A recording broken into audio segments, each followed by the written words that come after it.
우리 하나님의 능력의 하나님이심을 믿습니다. 우리 크신 하나님을 우리가 영광의 찬양으로 주님께 올려드립니다.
나보다 나를 사랑하시는 주님, 내가 주를 떠나 어디로 가겠나이까. 나 어딜 가든지 나 어딜 가든지 주의 손이 나를 인도하시며 주의 오른손이 나를 붙드시리라.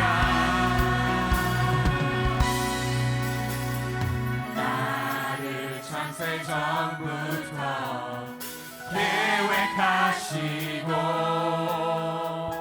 지금까지 인도하시네. 하나님이여 주의 생각이 어찌 그리 보배로우신지요. 나의 생각보다 나의 뜻보다 더 크고 놀라우신 주님. 하나님이여 나를 살피사 나의 마음을 하시오니 나를 영원한 길로 우리 다시 한번 찬양과 찬양합니다. 나보다 나를 잘 아시는 주님. 내가 주를 떠나 어디로 가겠나이까. 내가 주를 떠나 어디로 가겠나이까. 나 어딜 가든지 나 어디 가든지 주의 손이 나를 인도하시며 주의 오른손이 나를 붙드시리라. 나를 창세 전부터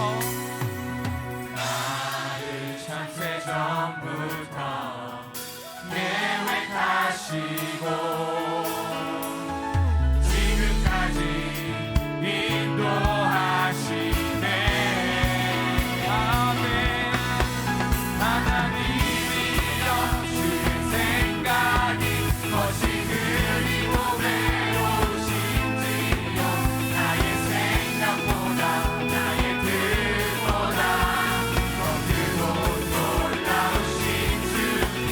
하나님이여 나를 살피사 나의 마음을 하시오니 날 영원한 길로 하나님이여 주의 생각이 어찌 그리 보배로우신지요. 나의 생각보다 나의 뜻보다 더 크고 놀라우신 주님.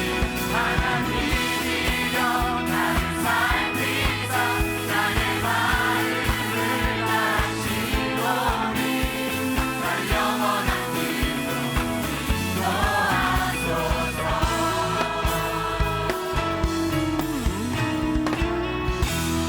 아멘. 주님만을 찬양합니다.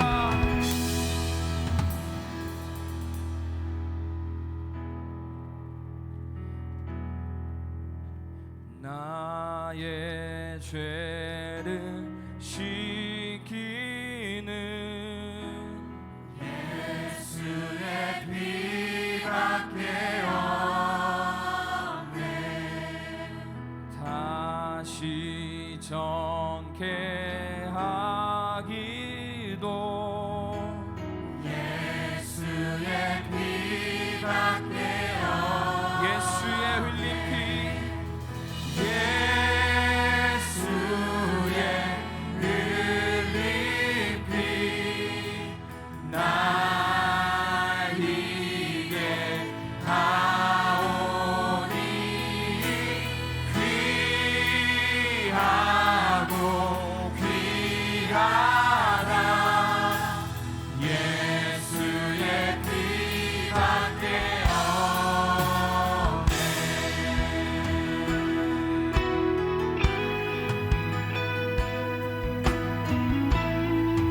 그 귀한 주님의 보혈을 찬양합니다. 나를 정케 하기는 나를 정케 하기 예수의 피밖에 예수의 피밖에 없네. 사죄하는 증거도 사죄하는 증거도 예수의 피밖에 없네. 나의 죄 속하기는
오늘 우리에게 주시는 하나님의 은혜의 말씀은 마태복음 16장 13절에서 20절까지의 말씀입니다. 예수께서 빌립보 가이사랴 지방에 이르러 제자들에게 물어 이르시되 사람들이 인자를 누구라 하느냐 이르되 더러는 세례 요한 더러는 엘리야 어떤 이는 예레미야나 선지자 중에 하나라 하나이다. 이르시되 너희는 나를 누구라 하느냐 시몬 베드로가 대답하여 이르되 주는 그리스도시요 살아계신 하나님의 아들이시나이다. 예수께서 대답하여 이르시되 바요나 시몬아 내가 복이 있도다. 이를 내게 알게 한 이는 혈육이 아니요 하늘에 계신 내 아버지시니라. 또 내가 내게 이르노니 너는 베드로라. 내가 이 반석 위에 내 교회를 세우리니 음부의 권세가 이기지 못하리라. 내가 천국 열쇠를 내게 주리니 내가 땅에서 무엇이든지 매면 하늘에서도 매일 것이요 내가 땅에서 무엇이든지 풀면 하늘에서도 풀리리라 하시고 이에 제자들에게 경고하사 자기가 그리스도인 것을 아무에게도 이르지 말라 하시니라. 아멘. 아멘. 아멘. 자, 우리 한번 따라해 보겠습니다. 너희는 나를 누구라 하느냐? 한 번 더 해볼까요? 시작. 너희는 나를 누구라 하느냐. 한 가난한 화가가 수년 동안 물감 그릇으로 아무렇게나 사용하던 그릇이 있었는데 그것이 중국 명조 시대의 귀한 도자기로 그 가격은 무려 500만 달러에 해당한다는 사실을 알게 되었습니다. 그 이후 그 화가는 그 그릇을 어떻게 했겠습니까? 당연히 깨끗이 씻고 닦아서 팔리는 날까지 은행 금고에 잘 보관했고 분실, 도난, 훼손의 사고를 대비해서 비싼 보험도 들었고 결국은 그 그릇을 잘 팔아서 이전과 다른 삶을 살게 되었다고 말합니다. 만약에 사람이 소중한 것을 소중한 것으로 여기지 못한다면 수백만 불짜리 도자기를 한낱 물감 그릇으로 사용하는 것 같은 위험하고 잘못된 인생을 살아갈 수밖에 없는 것 아니겠습니까?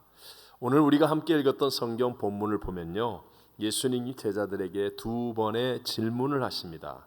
사람들이 인자를 누구라 하느냐, 그리고 난 다음에 너희는 나를 누구라 하느냐라고 질문하십니다. 그때 시몬 베드로가 위대한 대답을 했습니다. 함께 한번 읽어볼까요? 시몬 베드로가 대답하여 이르되 주는 그리스도시요 살아계신 하나님의 아들이시니이다. 예수께서 대답하여 이르시되 바요나 시몬아 내가 복이 있도다. 아멘. 보십시오. 예수 그리스도를 어떻게 바라보고 어떻게 해석하느냐에 따라서 베드로에게 놀라운 복이 임하고 그 이후에 그의 인생이 달라지게 되었음을 우리에게 보여주고 있죠.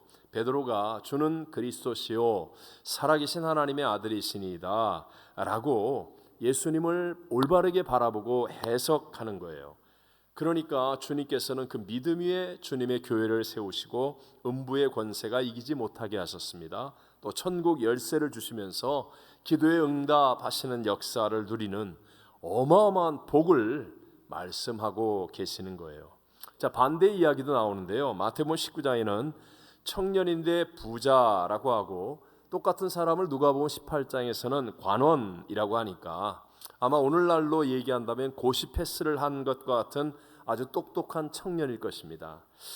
거기다가 이 청년은 율법을 잘 지키는 30대 초반의 젊은 사람이니까 소위 말하면 세상적인 모든 스펙을 다 갖춘 세상적으로 아주 부러움의 대상이 될 사람인데 이가 예수님께 나와서 꿇어앉아 질문을 합니다.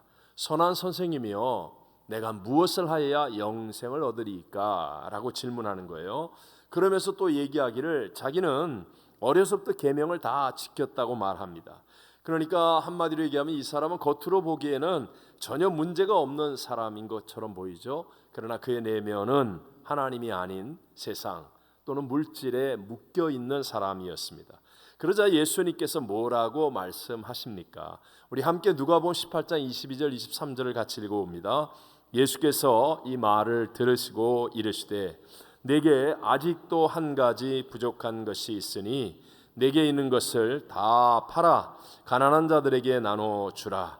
그리하면 하늘에서 내게 보화가 있으리라. 그리고 와서 나를 따르라 하시니 그 사람이 큰 부자이므로 이 말씀을 듣고 심히 근심하더라. 아멘. 자, 이 부자관한 청년은요 영생을 얻겠다고 예수님께 달려와서 꿇어 앉아 있었는데 그리고 그렇게 질문했잖아요. 그런데도 불구하고 왜 근심하고 돌아가는 사람이 되고 맙니까? 자기가 가진 것을 다 팔아서 가난한 사람들에게 나눠주는 것은 눈으로 분명히 볼 수 있는 너무나 정확한 현실의 일인데 그로 인하여 얻을 수 있는 하늘의 보화라고 말씀하시는 것들은 왠지 볼 수도 없는 너무나 막연한 일이라는 생각이 들었기 때문이었습니다. 잃어버리는 것은 분명한 현실이고 내가 얻는 것은 너무나 막연한 것들이라고 생각하니까 이거야말로 억울한 일이고 손해보는 일 아니겠어요? 그러니까 내가 이런 일을 할 수가 없겠죠 라고 생각하며 그는 결국 돌아가는데 영생을 얻지 못하고 근심하며 돌아갈 수밖에 없었습니다. 마찬가지입니다. 오늘도 우리가 주님 앞에 나와서 잃어버리는 것이 크게 보이는 사람이 있어요. 나 더 잘 수 있는데 예배 때문에 일찍 와야 돼. 나 괜히 먼 길을 와야 돼. 나 오늘 뭐 재밌는 일이 있는데 그거 못하고 주일이라서 교회 와야 돼 하면서 잃어버리는 것이 크게 보이고, 하나님 나라의 보화가 무엇인지, 하나님이 우리에게 주시고자 하는 구원과 하나님이 우리에게 주시는 평안과 하나님이 우리와 함께 하시는 그 모든 놀라운 하나님의 축복에 대한 것들에 대한 느낌이 전혀 없는 분이 있다면, 그렇다면 여러분도 이 부자 관원 젊은 청년처럼 영생을 놓칠 수 있는 가능성이 있다는 사실을 기억하셔야만 합니다. 자, 거기에 비해서 위대한 복음의 증인, 하나님의 사람인 사도 바울은 예수 그리스도를 얻기 위해서 다른 모든 세상의 것들을 배설물로 여겨 버렸다라고 고백하지요. 함께 한번 빌립보서 3장 7절과 8절을 읽어봅니다. 그러나 무엇이든지 내게 유익하던 것을 내가 그리스도를 위하여 다 해로 여길 뿐더러 또한 모든 것을 해로 여김은 내 주 그리스도 예수를 아는 지식이 가장 고상하기 때문이라. 내가 그를 위하여 모든 것을 잃어버리고 배설물로 여김은 그리스도를 얻고. 아멘. 자, 오늘 복음의 증인이요 위대한 하나님의 사람 사도 바울의 고백을 보면 버린 것과 자기가 얻은 것, 이 관계에는 예수 그리스도가 들어가 있음을 우리는 알 수 있습니다. 바울은요 세상의 온갖 좋은 것들을 다 누릴 수 있는 사람이었습니다. 기득권의 모든 혜택들을 다 받을 수 있는 사람이었는데 그것들을 배설물처럼 버렸습니다. 그 이유는 바로 예수 그리스도를 얻기 위해서였다라고 고백하는 거예요.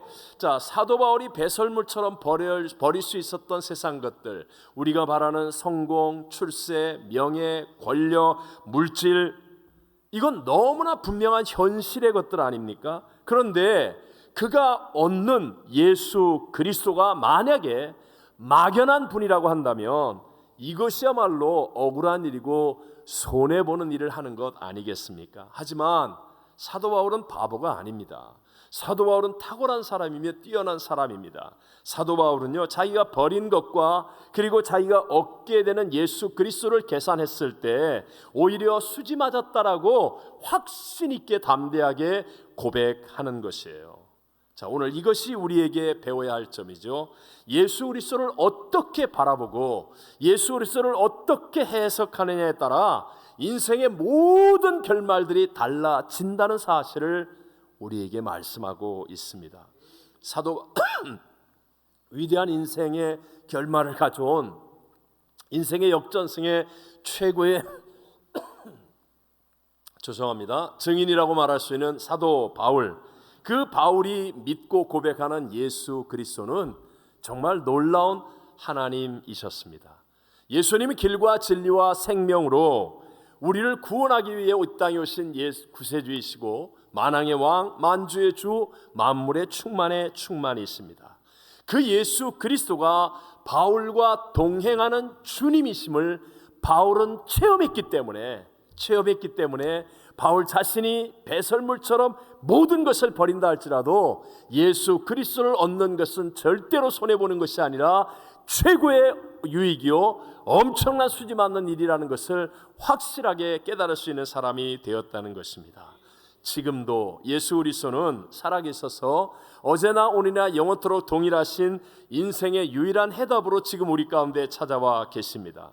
그래서 예수 그리스도를 믿는 믿음의 사람들은 바울을 비롯하여 모든 사람들이 예수 그리스도를 인격적으로 만나고 알면 알수록 예수님 한 분으로 충분하다라고 담대하게 고백하며 그런 삶을 살아갔습니다. 누가복음 19장에 보면 여리고의 세리장 삭개오의 이야기가 나오지요. 삭개오는 우리가 이미 아는 것처럼 매국노 소리를 들으며 사람들의 미움을 받으면서 살아가면 뭐니 해도 머니가 최고야, 그러면서 그냥 돈을 위해 수단과 방법을 가리지 않고 애를 썼던 그런 사람이었어요. 어느 날 예수님의 지나가신다는 소문을 듣고 그 예수님을 보기 위해 돌감람나무 위에 올라간 삭개오는 예수님을 인격적으로 확실하게 만납니다. 예수님은 그의 이름을 알고 계셨고 그를 아셔서 부르십니다. 그리고 삭개오의 집에 가서 함께 거할 것을 요청할 때 삭개오는 예수님을 영접하십니다. 이렇게 삭개오가 예수님을 확실하게 인격적으로 만나고 예수님을 알게 되니까 놀라운 변화와 그에게 엄청난 결과가 생겨나지 않습니까? 함께 누가복음 19장 8절과 9절을 읽어보겠습니다. 삭개오가 서서 주께 여짜오되 주여 보시옵소서 내 소유의 절반을 가난한 자들에게 주겠사오며 만일 누구의 것을 속여 빼앗은 일이 있으면 네 갑절이나 갚겠나이다. 예수께서 이르시되 오늘 구원이 이 집에 이르렀으니 이 사람도 아브라함의 자손임이로다. 아멘. 보십시오. 예수님을 만나고 나니까 진짜를 발견한 거예요. 그래서 자기가 이제까지 목숨보다 더 소중히 여기면서 수단 방법을 가지지 않고 그렇게 모았던 재물조차도 반을 가난한 사람에게 나누어주고 네 것을 토색한 것이 있으면 4배나 갚겠다라고 말하고 그렇게 실천합니다. 그러자 예수님은 삭개오를 향하여 이도 아브라함의 자손이라 말하며 어마어마한 구원의 축복을 그에게 허락하여 주시더라는 겁니다. 예수님을 인격적으로 만나고 알게 되니까 진짜를 만나는 거죠. 참된 해방과 안식을 얻을 뿐만 아니라 놀라운 구원의 사람이 되어지는 것을 성경은 우리에게 말씀합니다. 자, 오늘 본문에 나오는 베드로의 고백이나 또는 배설물처럼 버리고 그리스도를 얻었던 바울의 고백처럼 예수님이 그리스도라는 말은 예수님께 나의 모든 것을 다 맡긴다라는 의미가 있습니다. 내 모든 것이 주님의 것이고 그리고 주님 안에 있다라는 것을 말하는 것입니다. 만약에 여러분들이 예배를 드리면서 주님은 나의 그리스도입니다 라고 말은 하지만 그러나 실제 여러분들의 마음은 온통 세상에 있다면 나 빨리 끝나고 뭐 보러 가야 되는데 내일 렌트비 걱정하고 있는데 뭘 해야 되는데 뭐 등등 온통 내 마음이 세상에 있다면 주님께 내 자녀를 맡기지 못하고 내 사업을 맡기지 못하고 내 가정을 맡기지 못하고 내 인생을 맡기지 못하고 있다면 그렇다면 여러분은 아직 예수님이 그리스도가 아닌 사람입니다. 물론 하나님께서는요 우리를 세상에서 각자의 모습대로 쓰실 수는 있습니다. 어떤 사람은 사업을 크게 해서 많은 돈을 다스릴 수 있게도 하시고요. 어떤 사람에겐 탁월한 지식을 주어서 남을 가르치고 영향력을 행사할 수 있게도 하시고 또 어떤 사람은 큰 단체를 섬기는 사람이 되어서 유명한 사람이 될 수도 있게 하십니다. 그러나 그렇다 할지라도 언제나 주가 그리스도라고 고백하는 사람은 마음 중심이 성령으로 충만하여서 주님과 늘 동행하며 그리고 어떤 경우에도 말씀에 먼저 순종하는 삶을 살 수 있는 사람이어야 한다는 것이에요. 그런데 오늘날 기독교 신앙이 보편화되고 대중화되어지면서 많은 그리스도인들이 예수님 없는 신앙생활을 하고 있습니다. 여러분 예수님 없어도 그냥 습관처럼 아침에 일어나서 여기 교회에 와서 앉아 있을 수 있습니다. 여러분 지금 예수님과 함께 하지 않아도 하도 많이 들은 찬양이니까 그냥 찬양 따라 부를 수 있습니다. 여러분이 예수님과 함께 하지 않는데도 불구하고 하도 오랫동안 교회를 다니다 보니까 기도 시간에 흔들흔들하고 그냥 기도하는 것처럼 이렇게 할 수도 있습니다. 예수 없이도 예배 드리는 자리에서 얼마든지 예배를 드렸다라고 착각하고 돌아갈 수 있다는 거예요.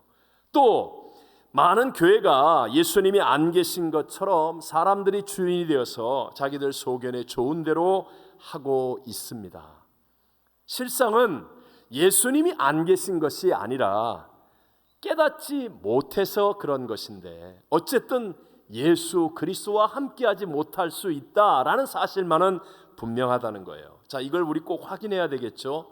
다시 한번 우리 17절 말씀을 읽어보겠습니다. 예수께서 대답하여 이르시되 바요나 시몬아 내가 복이 있도다. 이를 내게 알게 하니는 혈육이 아니요 하늘에 계신 내 아버지시니라. 아멘. 자 보세요. 이 대답은 베드로가 주는 그리스도시요 살아계신 하나님의 아들입니다 라는 대답을 들으시고 하신 말씀이에요. 베드로는 어부 출신으로 학문이 없는 범인인데도 불구하고 너희는 나를 누구라 하느냐라는 주님의 질문 앞에 정말 가장 위대하고 합당한 대답을 했습니다. 그것은 이유가 하나님이 영적으로 알게 하셨기 때문에 이를 내게 알게 한 이는 혈육이 아니라 내 아버지시니라 라고 얘기하시는 예수님 말씀처럼 하나님이 영적으로 깨우쳐 주시니까 예수님을 바르게 바라보고 올바르게 해석할 수 있는 사람이 되어서 복을 받게 되었다는 거예요. 자, 주님께서 오늘 3부 예배 드리는 우리 모두에게 똑같이 물어보신다고 가정해 봅시다. 너희는 나를 누구라 하느냐? 그럼 여러분 뭐라고 대답하시겠어요? 자, 다 같이 시작. 주는 그리스도시요 살아계신 하나님의 아들이십니다 라고 이 자리에 앉아있는 거의 대부분의 성도들은 대답할 것입니다. 그런데 확인이 꼭 필요합니다. 그 대답을 들으신 주님께서 이를 내게 알게 한 이는 혈육이 아니요 하늘에 계신 내 아버지시니라 라고 말씀해 주시겠습니까? 여러분이 다 머릿속에 알고 있고 이미 세뇌되어서 알고 있는 대로 주는 그리스도시요 살아계신 하나님의 아들입니다라고 대답했는데 그 대답을 들으신 주님께서 여러분을 향하여 그거 알게 하니는 혈육이 아니라 하늘에 계신 내 아버지시야 라고 여러분에게 대답해 주실 수 있겠습니까? 우리는 신앙생활을 하면서 많은 경우에 정답 찾기를 신앙으로 알고 있습니다. 착각이죠. 주님과 동행하며 여기서부터 믿어지는 믿음의 과정을 생략한 채 그냥 정답만 알고 믿겠다고 생각하는 거예요. 교회 와서 이제 세례 받고 이제 교리 교육하고 하도 많이 듣다 보니까 주는 그리스도시요 살아계신 하나님의 아들이십니다. 다 외웠어요. 그래가지고 믿어지지 않는데도 불구하고 아직 믿음이 뭔지도 모르는데 누가 물어보면 정답은 정확하게 대답하는 거예요. 여러분, 정답을 암기하는 사람은요, 문제가 하나만 다르게 나와도 답을 못 맞춥니다. 헤매입니다. 감당이 안 됩니다. 마찬가지로 신앙도 정답 알기식으로 그냥 세뇌교육, 세뇌가 되거나 교리교육으로 믿는다든가 이것을 믿음이라고 착각하면 이런 사람은요, 상황과 조건이 조금만 자기 생각과 달라져도 믿음 생활 못합니다. 패배하는 어리석은 사람, 가짜 믿음의 사람이 되어지고 마는 거예요. 제가 좀 설명하겠습니다. 지난 금요일 날 우리 장로회의 헌신 예배는 진짜 역대급의 은혜였습니다. 참석하신 분들은 정말 다 아실 거예요. 제가 그 예배 드리고 난 다음 많은 분들로부터 은혜 받았다는 이야기, 우리 젊은 청년들이 너무 좋았다는 이야기 들으면서 제가 혼자서 되새김질을 해봤습니다. 아니, 어떻게 정말 이렇게 나도 은혜를 받고 온 교회에 은혜가 충만할 수 있었을까? 사실 작년이나 올해나 그 장로님이 그 장로님인데 어떻게 해서 그런 차이가 날 수 있었을까? 하나님이 분명하게 깨우쳐 주셨어요. 그 이유는요, 주님과 동행하며 준비하는 과정을 두려워하지 않고 특송을 직접 작사, 작곡하고 그 어려운 곡을 노래도 잘 못하는 장로님들이 열심히 연습하는 그 과정을 지났어요. 그 어려운 꽁트를 위해 머리가 쥐가 나도록 쥐어짜서 정말 멋진 대본을 준비하고 그리고 장로님들이 연습하고 맞추는 그 과정을 주님과 동행하는 믿음으로 지났기 때문에 그래서 여기서부터 그 과정을 지남을 통하여 믿어져. 정말 주님이 그리스도구나.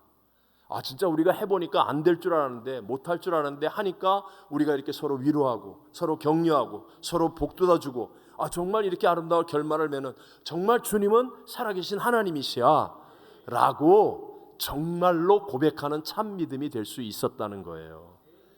여러분, 우리에게 하나님이 왜 여러 가지 시험을 견디게 하십니까? 왜 우리에게 고난을 지나게 하십니까?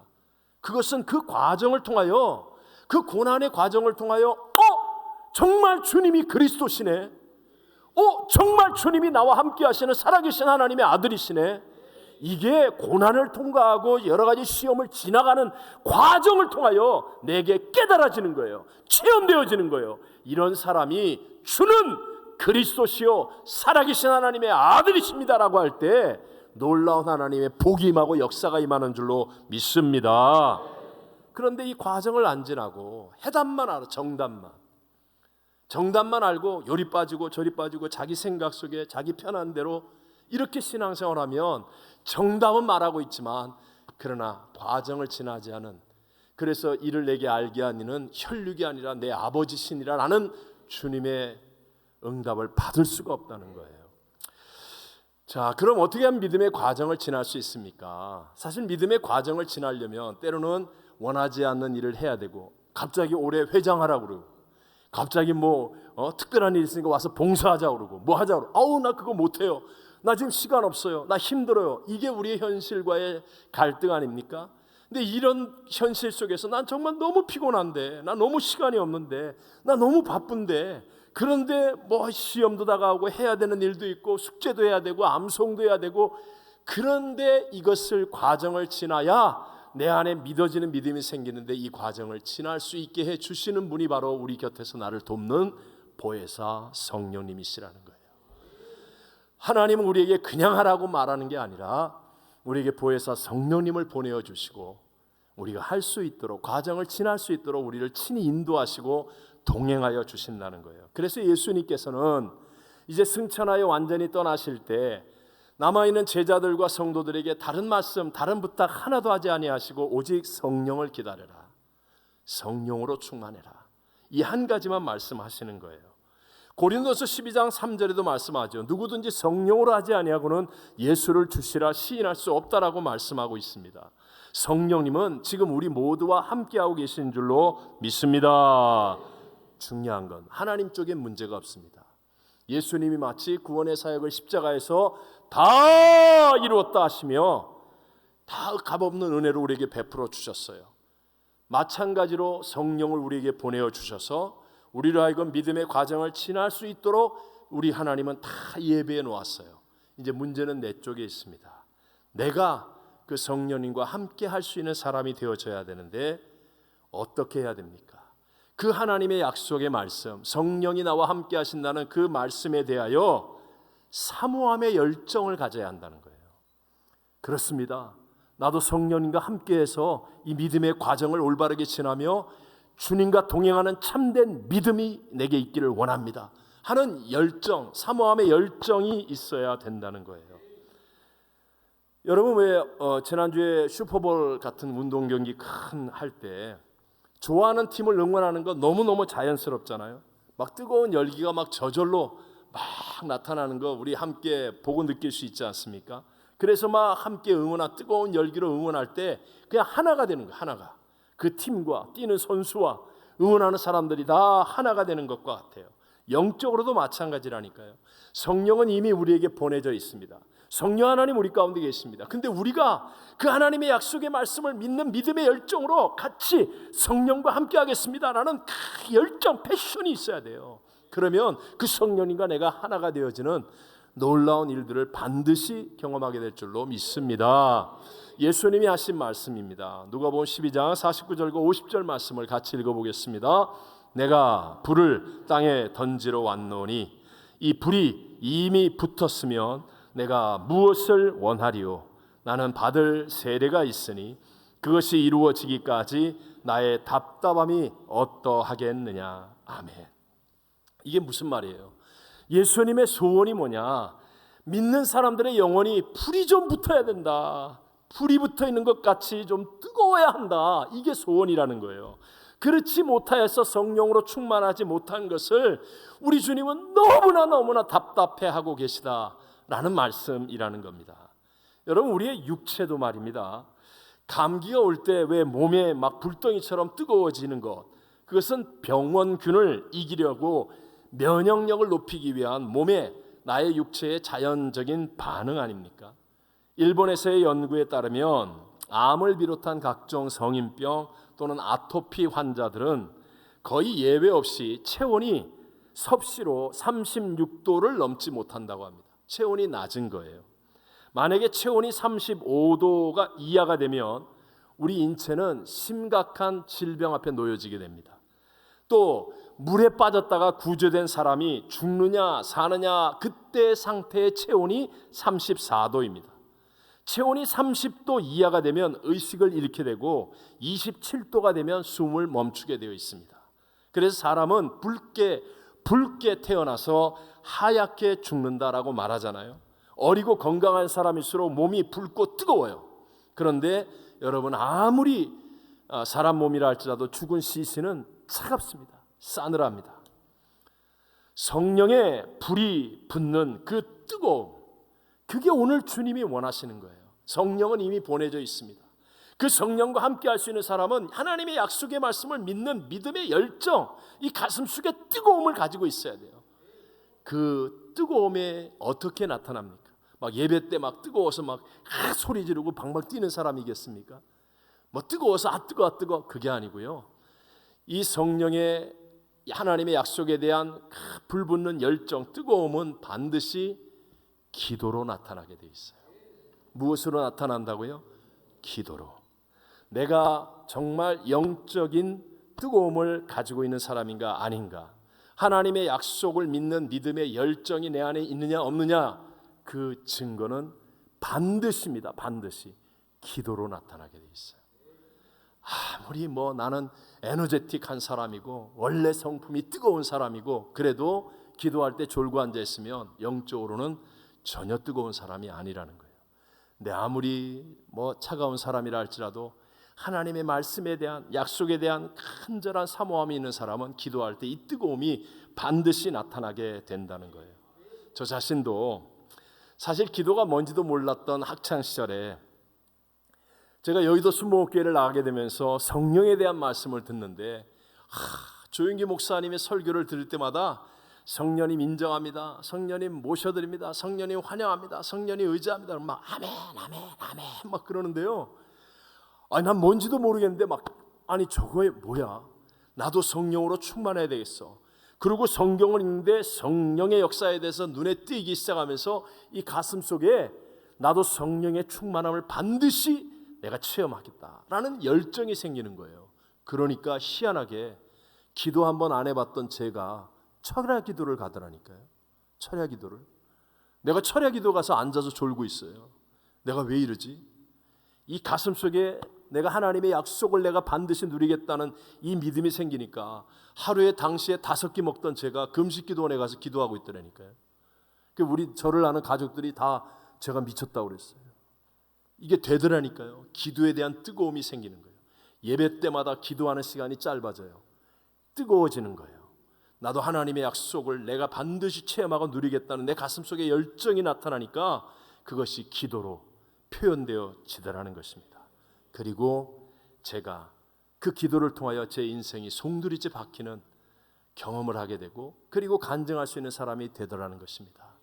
여러분, 오늘도 마찬가지예요. 하나님의 약속의 말씀을 믿는 믿음으로 가슴속에 열정을 키우십시오. 그리고 그 열정을 기도로 표현하십시오. 반드시 이 자리에 계신 성령 하나님이 여러분과 함께 하셔서 성령의 세례가 임하고 성령의 충만함을 누리게 될 줄로 믿습니다. 마가복음 11장에는요, 정말 온유하고 겸손하신 예수님께서 막 채찍을 휘두르고 화를 내시고 소리를 지르는 아주 충격적인 장면이 나오지 않습니까? 그것도 예루살렘 성전에서 정말 돌출적인 행동을 하셨습니다. 성전에서 장사하는 사람들의 상을 엎어버리시고 채찍을 만들어서 휘두르시면서 외치신 말씀이 무엇입니까? 내 집은 만민이 뭐하는 곳이라? 기도하는 집이라. 기도하는 집이라. 그때 당시까지 성전은 짐승을 잡아 피를 흘려서 핏부림으로 죄사함을 받는 곳이었습니다. 그런데 예수님은 어떻게 그 예루살렘 성전을 향하여 기도하는 곳이라고 외치십니까? 이렇게 말씀하시는 의미가 여러분 정말 중요합니다. 뜨거움의 증거인 기도가 없는 제사는 아무리 많은 짐승을 잡아 피를 흘려도 다 형식적인 것이고 하나님과 상관이 없는 것이 될 수밖에 없기 때문에 그런 것입니다. 그러므로 오늘도 마찬가지예요. 우리가 주님의 몸된 교회와 성도가 되어서 정말 하나님과 올바른 연결이 이루어지고 관계 속에 승리하는 삶을 살기를 원한다면 반드시 해야 할 중요한 일이 내가 하나님의 약속의 말씀을 향한 뜨거운 열정을 품고 뜨겁게 기도할 수 있는 것인데, 그 마중물과 같은 기도를 통하여 성령의 충만함이 우리 모두에게 임하게 될 줄로 믿습니다. 마지막 시대 말세가 될수록 사람들은 성령의 충만함을 향한 간절함과 절박한 순종이 점점 사라지게 됩니다. 이유가 무엇인지는 확실히 아셔야 됩니다. 그건 바로 육신에 속한 것들, 즉 하나님이 주시는 영적인 진짜가 아닌 세상이 주는 거짓된 가짜들로 이미 다 채워져 버렸기 때문에 그렇습니다. 선점 이론이라는 게 있습니다. 먼저 생각 속에 선점하고 있으면 아무리 올바른 이야기를 해도 잘 안 들립니다. 그냥 맨날 드라마 보고 오락 프로 보고 영화 보고 유튜브 보고 인터넷 보고 세상의 것들로 이미 선점이 돼요. 육신에 속한 것들, 그냥 세상 스포츠 스타 이름들, 연예인들 이야기는 그냥 달달달달달 다 외우는데 하박국 찾으라고 그러면 그냥 호박국 생각이나 하고 있고 아무것도 모르는 이런 세상. 교회를 10년을 다녔는데 성경을 도대체 한 번도 읽어본 적이 없는 이런 세상. 그러니까 세상의 육신의 것들이 선점되어 버렸기 때문에 아무리 하나님이 분명한 약속을 하시고 우리에게 좋은 것을 주길 원해도 우리의 가슴 속에 열정이 안 생기는 거예요. 뜨거움이 안 생기는 거예요. 로마서 8장 7절과 8절을 함께 읽어봅니다. 육신의 생각은 하나님과 원수가 되나니 이는 하나님의 법에 굴복하지 아니할 뿐 아니라 할 수도 없음이라. 육신에 있는 자들은 하나님을 기쁘시게 할 수 없느니라. 아멘. 분명하게 말씀하잖아요. 육신에 속한 것은 하나님과 원수요, 하나님의 법에 굴복하지 않고 하나님의 할 수도 없고 또 하나님을 기쁘시게 할 수 없는 완전한 절망이라는 사실을 성경은 말씀하지 않습니까? 어린아이들이 밖에 나가서 불량식품을 사 먹고 배가 불러요. 그런데 집에 갔더니 어머니가 아주 영양가 있고 좋은 음식을 만들어 놓았다 할지라도 그거 어떻게 먹습니까? 이미 배부른데 못 먹는 거죠. 이처럼 세상이 주는 가짜를 붙잡고 있으면, 다 썩어질 것, 사라질 것, 헛된 것들을 가득 채우고 있으면 그런 사람은요, 진짜를 아무리 얘기해도 필요로 하지 않는 거예요. 이미 배부르다는 거예요. 세상의 화려함과 쾌락을 더 사모하고 세상의 풍족함과 편리함에 만족하면, 그러면 진짜 하나님의 은혜인 성령 충만함을 향한 간절함과 절박함은 사라질 수밖에 없음을 여러분 아셔야 됩니다. 이길 수 있는 길이 뭡니까? 로마서 8장 계속해서 13절에 말씀합니다. 다 같이, 너희가 육신대로 살면 반드시 죽을 것이로되 영으로서 몸의 행실을 죽이면 살리니. 아멘. 여러분, 육신대로 살면 반드시입니다. 100% 죽습니다. 그냥 지옥입니다. 하지만 사는 길이 뭐예요? 영으로서 몸의 행실을 죽이면 살리니. Not I but Christ가 돼야 돼요. 지금 우리 미국같이 정말 좋은 세상, 편리한 세상에서 우리가 살 수 있는 길은 영으로서 몸의 행실을 죽이면 사는 건데, 그것은 바로 성령의 인도하심을 따라서 가든지 보낸지 돕든지의 사명으로 선교하는 것임을 믿게 되시기를 바랍니다. 이게 여러분 우리를 힘들게 하는 게 아니고요, 이게 우리를 살리는 길이에요. 살리는 길.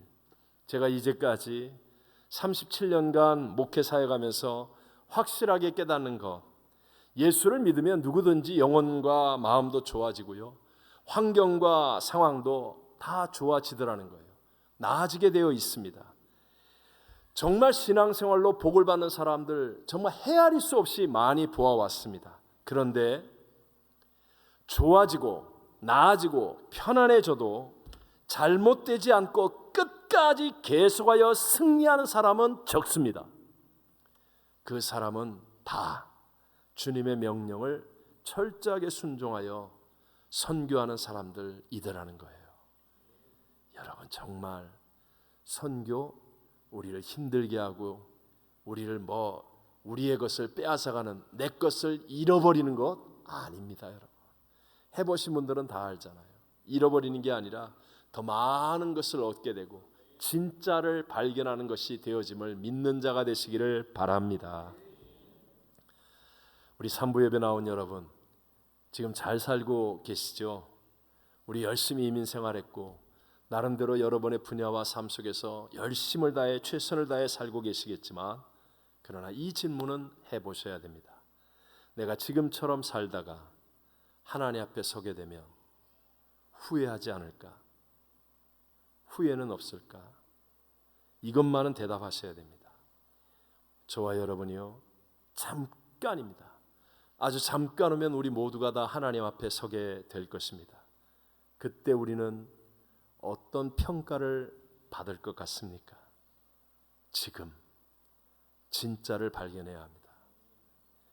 무엇을 위해 살아야 할지 이 짧은 인생 반드시 여러분 영의 눈을 뜨셔야 합니다. 성령께서 우리의 눈을 열어주시면 이 짧은 잠깐의 인생의 성공에 휘둘림을 당하지 않고 영원한 영생, 하나님 나라의 보화를 바라보면서 더 큰 갈망을 가지고 전진하는 삶을 살 수 있게 될 것입니다. 지금도 나와 동행하시는 예수 그리스도가 체험되어지는 그 믿음의 발걸음의 과정을 지나게 됩니다. 그래서 주는 나의 그리스도시요 살아계신 하나님의 아들이라는 이 확실한 믿음의 고백이 기쁨과 감격과 눈물 속에서 이루어지는 진짜 승리의 삶을 살 수 있게 될 줄로 믿습니다. 사랑하는 산부예배 성도 여러분, 지금 나는 주님을 누구라고 말할 수 있습니까?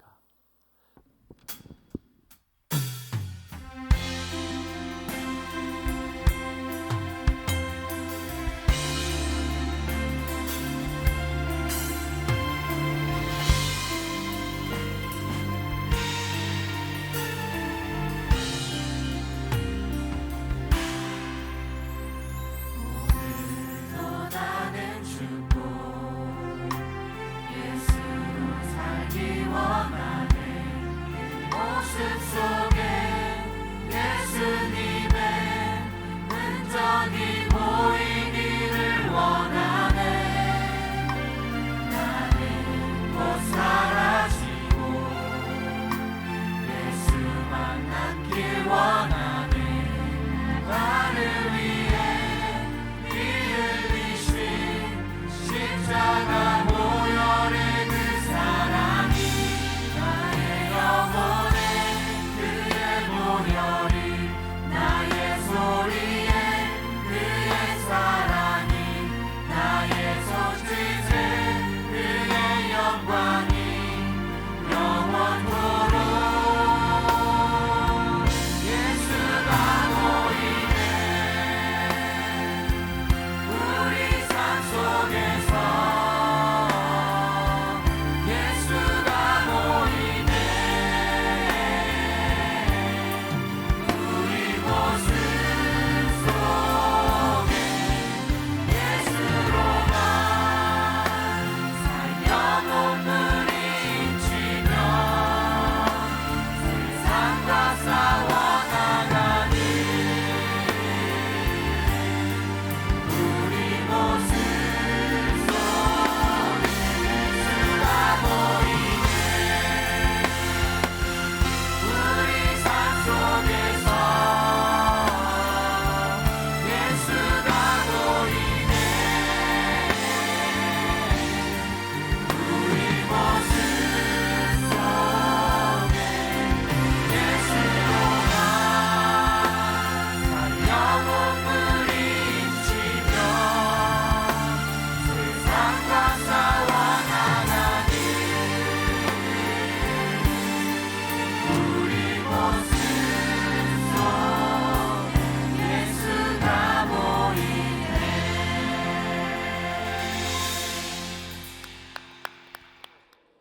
지금은 우리 구주 예수 그리스도의 무한하신 은혜와 하나님 아버지의 변치 않으심의 영원하신 사랑하심과 보혜사 성령 하나님 내주하시고 인도하시며 충만케 하심이 오늘 예배하는 산부예배 모든 성도들 위에와 튀르키예와 시리아 또 우크라이나와 같은 재앙과 전쟁 속에 몸부림치고 있는 지구촌의 수많은 고통당하는 이웃들 위에와 우리가 열방을 품고 중보기도하는 선교지와 선교사님들 위해 영원토록 함께 계실지어다. 아멘.